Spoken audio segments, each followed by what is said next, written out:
We're looking at the 2024 schedule, getting some thoughts on who we think we're going to beat, who we're not going to beat. What's the chances we pull an upset? What's the percentage chance that we beat Oregon, Penn State, USC? Let's talk about it next on Locked On Badgers. You are Locked On Badgers, your daily podcast on the Wisconsin Badgers. Part of the Locked On Podcast Network, your team every day.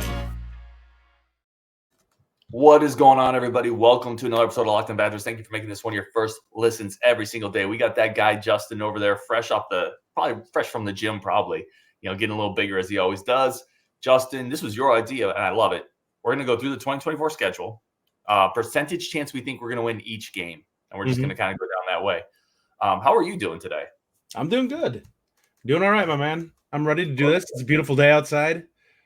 It is nice here, too. I got to get my AC on. My room is getting warm, so the barn does not have a lot of circulation. All right, let's jump into it. So Western Michigan, we'll just take turns on this. You lead off Western Michigan. What is the percentage chance we beat Western Michigan, who was 4-8 last year? So not even a very good Western Michigan team. Yeah, I'm gonna say that we're probably looking at about 90%. Like, I think this is a game that we should win if Wisconsin just plays to their physicality level. As long as they come in and get their work done, I think they'll be fine in this one. In this game, we should probably win by 3 scores. Yep. I'm going to say I wrote down 95%. This is one of those games you can never be 100%. I was going to say that. I didn't want to come across like too dismissive of Western Michigan. You're too fickle. Western Michigan won 4 games last year, which is, by the way, the totality of what I know about Western Michigan football is they won 4 games last year. But I'm going 95%. I think even 90% feels too low for me. But 95%. Then we go to South Dakota, or they come here, second home game in a row, South Dakota. I'm going to start again. I'm just at like 95%. Like these games feel like layups. They are layups. Yeah, that one's 95, probably 95 to 100. I would say it's like a 98% chance to win. Mm-hmm. Some freakish things. Yeah, they actually had a pretty good year last year. Obviously not playing at the same level, but they won. I think they only lost a couple games. So they're at that level they were, and traditionally that's a pretty good program. For what they do, but again, if you lose either South Dakota State, I would be a little bit more worried, but it's not, or North Korea, whatever. But it's not. So 2 games in, I think we're both pretty confident here. Now we get into the first one that I think is interesting. Bama at home, week 3. Can we really quick start with the timing of this game? Because I think you and I are both rightfully a little ticked off about this. Oh yeah, an 11 a.m. game. This is a complete slap in the face to Wisconsin. And this has been going on now for a long time. Wisconsin has consistently had their best games been dropped at noon, or that what would be noon East Coast. What people don't take away from this is that this is a huge problem for the school in terms of recruiting, in that a lot of these kids are playing Friday night games. Mm-hmm. And logistically, it's just not possible to get the kid in for an 11 a.m. kick for a game like this. And not only that, but the atmosphere just stinks. And it's such it sucks because it's nothing but a ratings grab. But to me, it's the issue I have with it is it's just such fake ratings. It's like the only reason you're getting decent ratings on it is because you're the best of the garbage that's on at that time. Like the most of the games are not good matchups. The 11 a.m. is kind of a wasteland. So it's like, let's throw a good one in there so that we can get these artificial high ratings and sell it for ad space, when it's like, yeah, but if you wanted to prove yourself that you actually have something really valuable to sell, it'd be saying, look how we performed compared to these other games that are really high quality games, and our ratings were still really good. Or the 7 slot. Yeah. And to me, I think that they have the value there to really push that. And what this says to me is that Fox is afraid of going against ESPN or CBS in a primetime slot because they don't think they can win it. That's what it comes down to. It's kind of, I'm calling you out. Your manhood has been put into question, Fox, for this. Everything you said, it friggin' ticks me off. It ticks me off because a night game in Camp Randall with Bama, that atmosphere would be incredible. What is the last game that would have been on par with that? Either Ohio State in 2010 or Nebraska in 2013. Yeah. Or 20, was it 20? No, 2011. That was 2011. Fox's big noon kickoffs can seem to consistently screw us. Oh, they do. And here's the other thing. When you're recruiting somebody, and anybody who's gotten like multiple job offers, or whatever you're doing when you're trying to make a decision and you're weighing the pros and cons of each, make no we're mistake, emotional creatures. We are emotional creatures. And 18-year-old, 17-year-old kids are even more emotional. And they're going to come to a subdued environment in Camp Randall, because that's what Camp Randall is, for 11 a.m. kickoffs. And then they're going to compare that to a 7 o'clock game in Penn State, or a night game in Ann Arbor, right? Or like, it doesn't compare, because that's not where we're at our best. And putting amazing games in crap slots doesn't allow us to sell our best. And that's what consistently ticks me off. And it's been going on for a long time. Like, Wisconsin's biggest night games over the last 15 years have all been away games. Yes. And it kind of stinks, because it's crappy to the fan base in general, because the people that go to the games want to have these big games, because it makes the entire city of Madison have a buzz to it. Like, everyone's hyped up, you're tailgating and everything. That's the other part of this that sucks. If you're a fan, you're rushing just to get to the stadium. You have no time to tailgate. It's basically like, hey, if everything goes really well and we win and we have a massive, upset, awesome. Then we get to go party and paint the town red. But if not, then it's like, you get no time to enjoy it beforehand, before going into it, where you still have all the hope. We get screwed, because Fox is like, well, I could sell this to, hey, guess what? Manscaped is going to pay me an extra however much for this slot. Big noon kickoff, buddy. Be proud we got in that slot. Yay. I will say this, at least we got Ohio State at night last year. That was nice. We were obviously there. And it was an amazing environment. It happens too few times for Wisconsin. I'll say that. All right, let's move on, though. I think we're both in agreement there. We do need to rank out these games. Alabama. I'll let you start with this one, and then I'll take USC first, coming up next. Percentage we win Alabama. I have us at 30%, which I think is a fairly accurate depiction of it. It's enough to say that, if Alabama doesn't come in and take us seriously, we can take them down, but not enough where it's like this is a coin flip game, which I don't think it is. Yeah, I mean, I actually am right on the dot with you. I have 30% as well. So we did not compare notes beforehand. Listen, it's not going to be a stunning upset if Wisconsin beats an Alabama team that, by the way, has lost 30 guys to the portal. Now, a lot of those guys are equivalent to guys we've lost to the portal too, right? Not everybody that you lose to the portal is like, oh my gosh. They did lose some starters, though, or guys that were expected to be starters, though. They lost Caleb Downs. Deep is not what it was last year. No, Caleb Downs might be the best safety in the country, and he jumped ship to Ohio State. So, they have significant losses, a brand new coaching staff. You're getting them early in the season where things are still kind of coming together. Now, from a recruiting standpoint, they're still much more talented. Yeah. They have more talent in the trenches. It just is what it is. But yeah, I'm right there with you. I don't think we do it, but I don't think it's a shock if it happens. So yeah, I'm right there with you. All right, then we get a bye, right? So we got the Bama game. I think we win that, and then the bye anyway, not the Bama game, and then we go at USC. So I'll take this one to start. So originally, I was a little lower on this, and then I started looking at schedules, who plays where and when. Do you know who USC plays right in week 3? Who? Michigan. Ooh. So that's spicy. We have a bye before we go out. So we play Bama, we have a bye, and then we go to USC.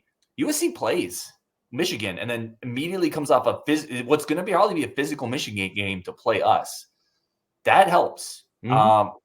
So originally I was a little lower. I don't think USC's, you and I have been on the same page with this. USC's not a juggernaut. They don't terrify me. I do think they generally get good quarterback play, and I don't think that's going to change under Lincoln Riley. And going on the road, when you're playing good quarterbacks, you usually lose. So originally I was at 25-30% just because it's a road game, and I think their quarterback's going to be better. I'm bumping that up to 40-45% because I think it's really tough to play Michigan and then play us. I have to say 50%. I actually think this is a coin flip game.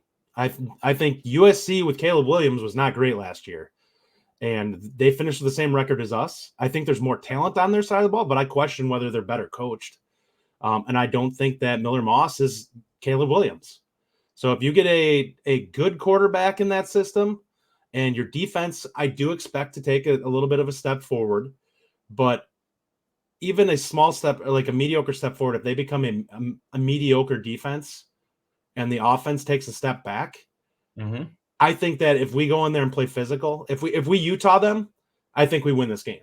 Is what it comes down to. If we go in there and punch them in the mouth, USC's been soft, and I just think that that's the type of coach that Lincoln Riley is. Like, how many games have we talked about them going in and just out physicaling another team and manhandling them? We haven't heard that in the Lincoln Riley era. Yeah, Zero. so Wisconsin's going to come into play. There's a reason why we did all this physical stuff in the offseason. It's that Wisconsin's coming into the season saying we're not going to lose the physical battle. We're going to go out there and we're going to hit you. And you got to feel better, right, knowing that they're coming directly off a Michigan game, then to turn around and play us. Well, we get a bye. Like, that's helpful. So I'm right there with you. I'm a little lower just because it's a road game, and I do think Lincoln Riley's until it's proven otherwise, he's always going to have a really good quarterback. It's not. There's a reason why I'm not saying that we're in the favorite in this game. Mm-hmm. It's that I think that there is enough doubt there that I have to look at it and say this one can go either way. But I definitely think Wisconsin has more than a puncher's chance in this game to win this game. Hell yeah, I agree there. We're going to take a quick break, friends of the show. Come back with Justin's thoughts on Purdue, and then we got Rutgers, Northwestern, then we get into some more of the meat of the schedule. But first, a quick break for our friends of the show over at eBay Motors. Justin, you have a driver's license, right? I think so. Otherwise, I'm in a lot of trouble. So Justin has a driver's license, and he doesn't always like people. So there's times where Justin probably needs auto parts, and he doesn't want to drive to the store and get it. He's going to go into eBay Motors, find the right parts, the right fits for his ride or die. Justin, what is your ride or die? My ride or die is a Honda Passport. There we go. Economical and family friendly. I love it. So when Justin needs those auto parts, or if you need those auto parts, go over to eBay Motors, the right parts, the right fit, the right prices. eBay Guaranteed Fit is only available for U.S. customers, but they have over 122 million parts. Save the trip to the auto store. Save the trip dealing with the people that, we don't always want to deal with. We can just go online, get the parts you need. eBay Guaranteed Fit is eligible for U.S. customers only. Exclusions do apply. Eligible items only. eBay Guaranteed Fit only available to U.S. customers. All right, Justin, I think it's your turn on this. Let's go next up on the schedule. After USC, we get home game against Purdue.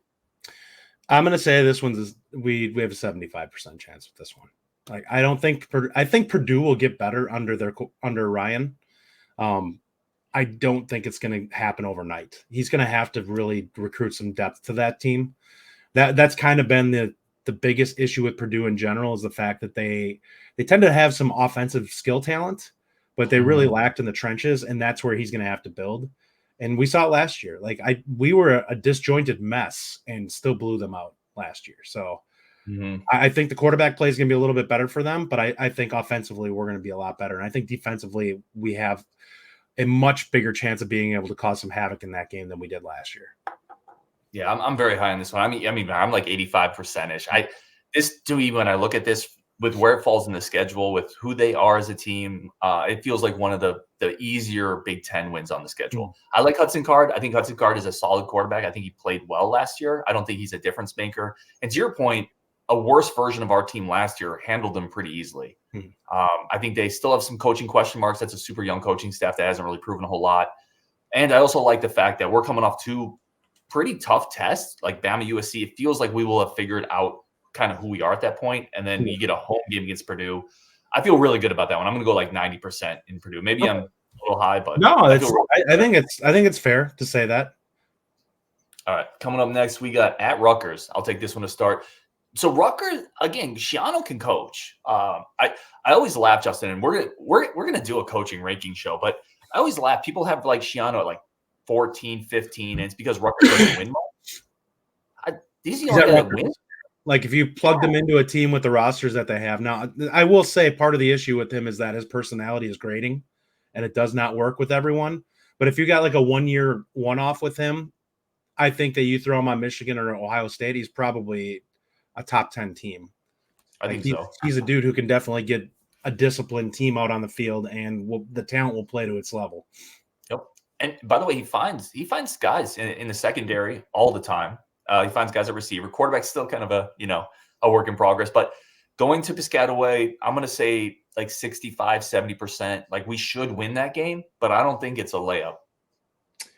I'm probably at 75% again with this one. I just think that I expect the offensive line to be a little bit better this year. I expect the running game to be better in general. And I just think we have more weapons in the passing game than we did last year. and that's Tretch and Pauling are more established. By this point, they should be locked in, and I think that Green is more comfortable in the system too. So I think offensively will just be better. And they're starting Ethan Kaliak-Manis at quarterback, which I don't think scares anybody. So. Yep. As I said, still an issue. Still a work in progress. You remember a year ago when people were talking about him as an NFL potential draft pick? Not anybody outside of Minnesota. Oh, like, I remember reading that on their board, and I was like, I have seen nothing from him that says that. And that is something that I will not throw around lightly, because I think you can typically tell by watching a kid play how dynamic he is at the college level, just some of the throws that you see him drop in. And when it looks like a throw, and we saw this a lot with Graham Mertz after that initial game, where he'd have this gorgeous throw that he would drop in, and you're like, wow, that was incredible. And you're waiting for it to happen again. And the guys who are going to go to the NFL consistently do it at the college level. When a guy is all over the place and just randomly drops one like that, it typically is a pretty much obvious sign that it's not going to happen. Yeah, they were starting to throw out the AK moniker. That's like a broken AK. Like it's a unless you're Andre Karolinko, you don't get to play that. AK-47. Yeah, for sure. All right. Yeah, that we should win that one. I work similar. All right. I'm gonna let you start this one off. Badgers always have a tricky time here going to Northwestern. They were 8-5 last year. Coach Braun got the job. What are your thoughts? Percentage we beat Northwestern at Northwestern? I'm very curious to see how Northwestern does this year. I wonder if they'll regress a little bit, because there was an emotional impact on how that team played last year. And I'm wondering, do we find out that the staff maybe isn't quite what we thought it was last year? I think they'll be pretty good. I have us at a 65% chance to win this game. It's not a layup by any means. It's a team that we have to come out ready to play. I think there's a lot working against them in that they're kind of playing without a country, so to speak, this team, because they don't have their stadium anymore. So you have a team that's not really comfortable in having a home field advantage at all. Not that they really had one before, but it was more comfortable. Like, to them, it was the players. It was like, this is our normal. They don't have that this year. And when you're kind of running all over the place to play these games, it's got to have an impact on how guys prepare, because these players want to have consistency. They want to have like a routine that they can fall into for games. And it's not going to be there this year for them. I hear everything you're saying. I'm going to say 50%. I'm going to say this is like... Really? You got a coin flip on this one, huh? So, like, that place and playing Northwestern, you're right. The dynamics are different. New quarterback, by the way. But the dynamics are different, but there's still going to be no energy. No matter where you play, there's going to be no energy. It's going to be an 11 a.m. kick. That's where you're relying on leadership to carry you. Yeah.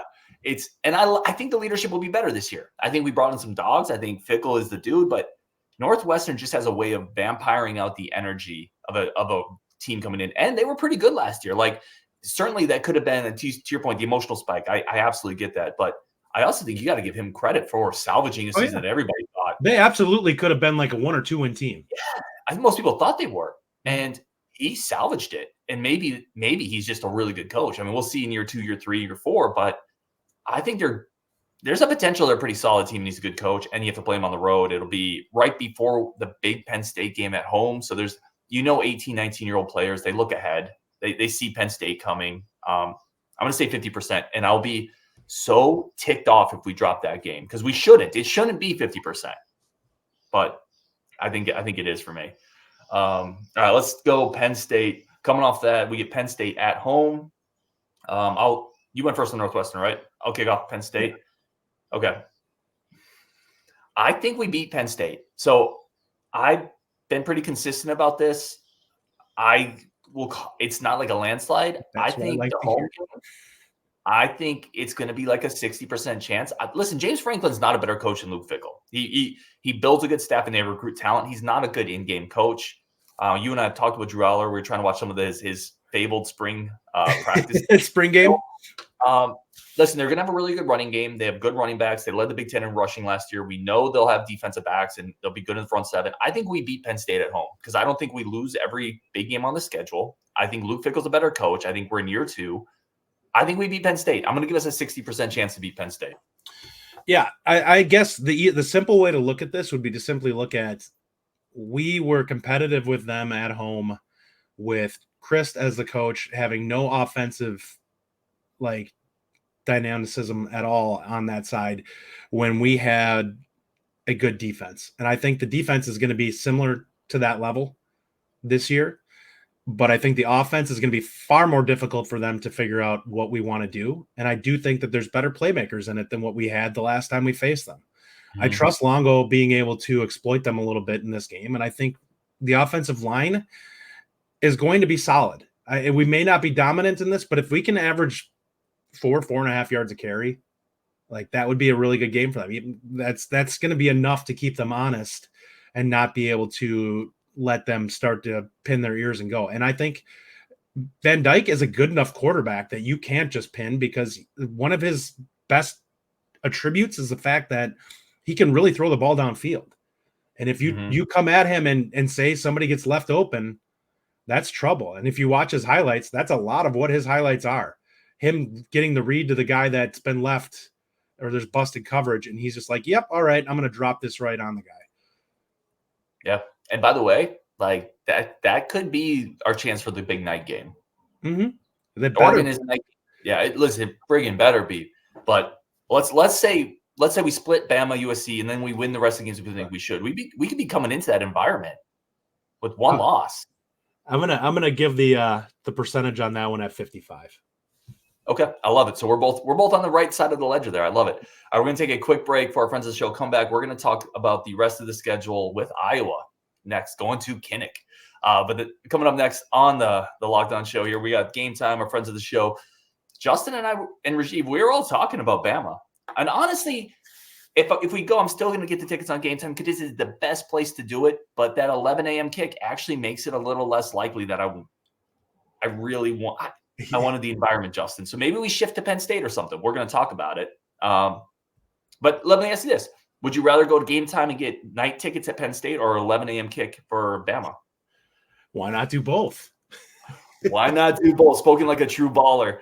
Go find all the tickets you need over at Game Time, the fastest growing ticketing platform in North America. Last minute tickets, flash sales, pictures of the seats before you get them. Download the Game Time app today. Use code LOCKEDON for $20 off. Get all your Wisconsin Badger tickets right there. Get the best prices and the best seats. Yeah, why not do both? I agree. But right, like, doesn't it at least take a little bit of the excitement away? It does, for sure. Like that is a once in a lifetime experience for me. Like, because we don't know when the next time we're going to see Alabama at Camp Randall. If it would have been a night game, that would have been like a bucket list game for me in terms of like, this could be the best game environment that I get to see in my life. Yeah, I agree. 100%. All right. At Iowa. So we're coming off kind of a stretch here. We went at Rutgers, at Northwestern, Penn State at home. Now we're going to Kinnick. Justin, thoughts on at Iowa, following up Penn State? So I don't like this game. I never like playing against them. I think it is pretty close to a coin flip, but it's so hard because they lost a lot of talent on the back end. And that's like, anytime you lose a Cooper DeJean, that changes your defense a little bit. And I don't know what to make of their offense because, let's just be honest, they were a train wreck last year.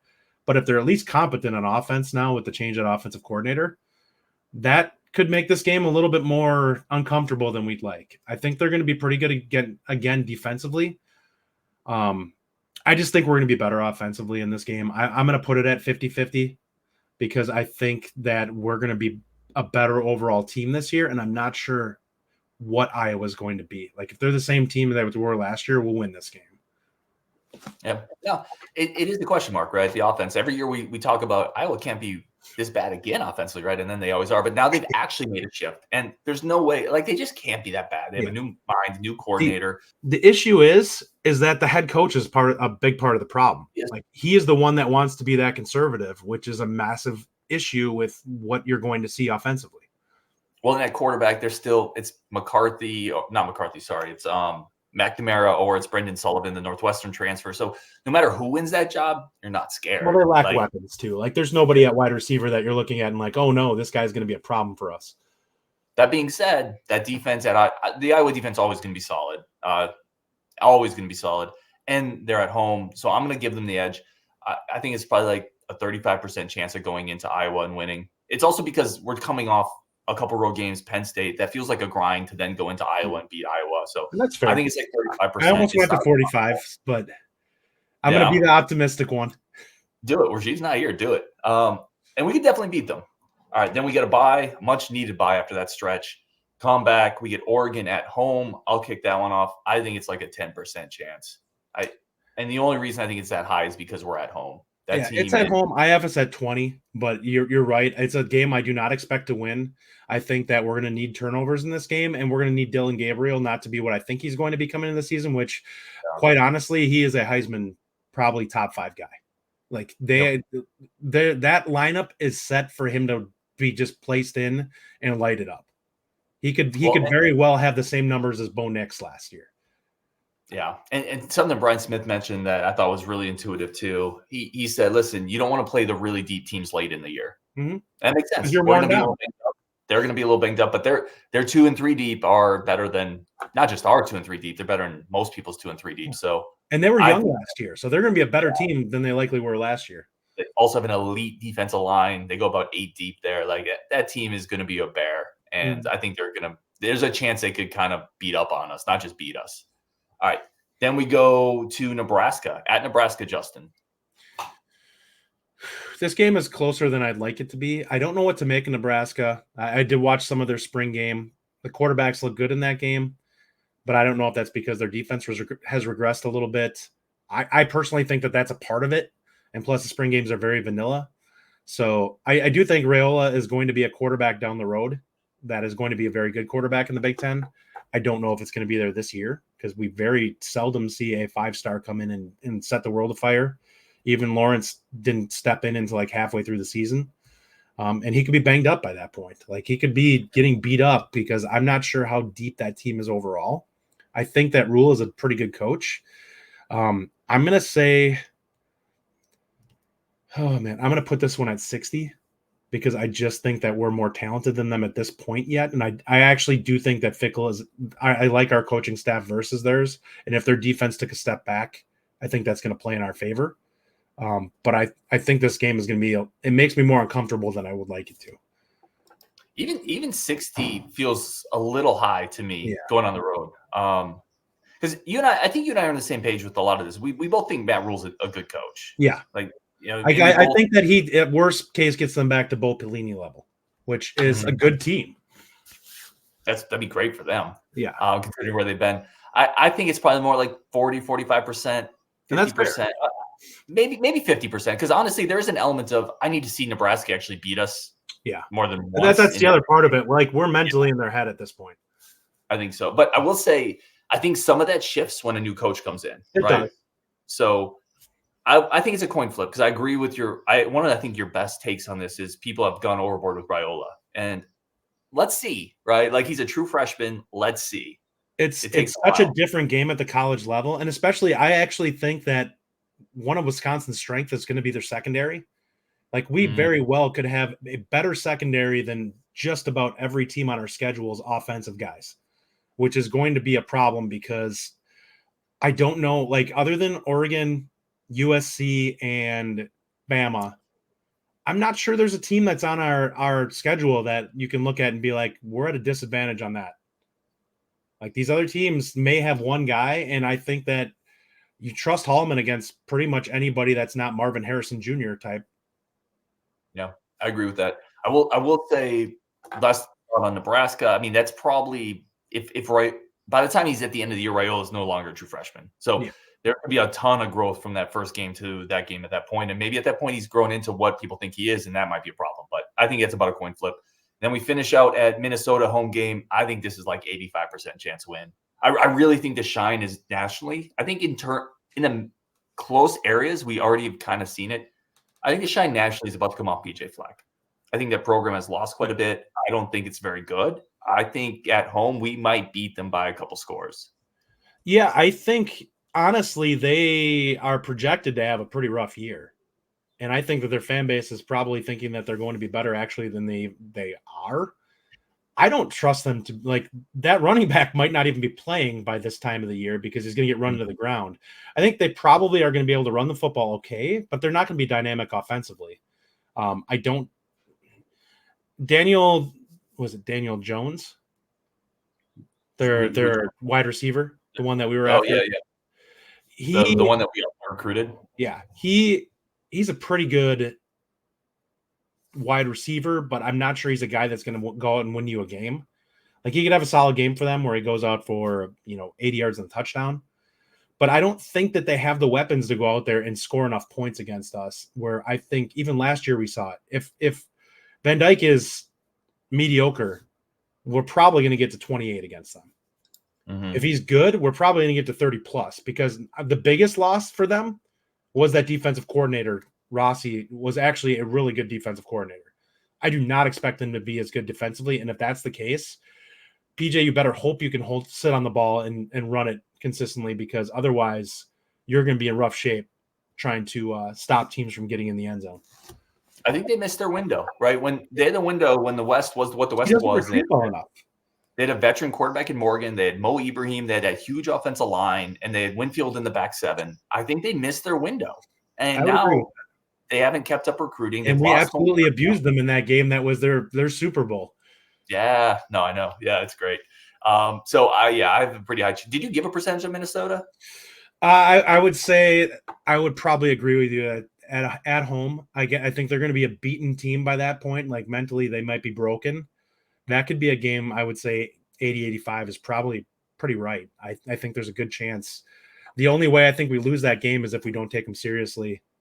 And maybe it's a game. Maybe we have a Cinderella year, and we're 9-2 at that point, or even something crazy. Who knows? Maybe we find a way to get past Alabama and we overlook this game. But that'd be about the only way that I expect us to lose it. Yeah, no, I'm right there with you. I think it's 80-85%.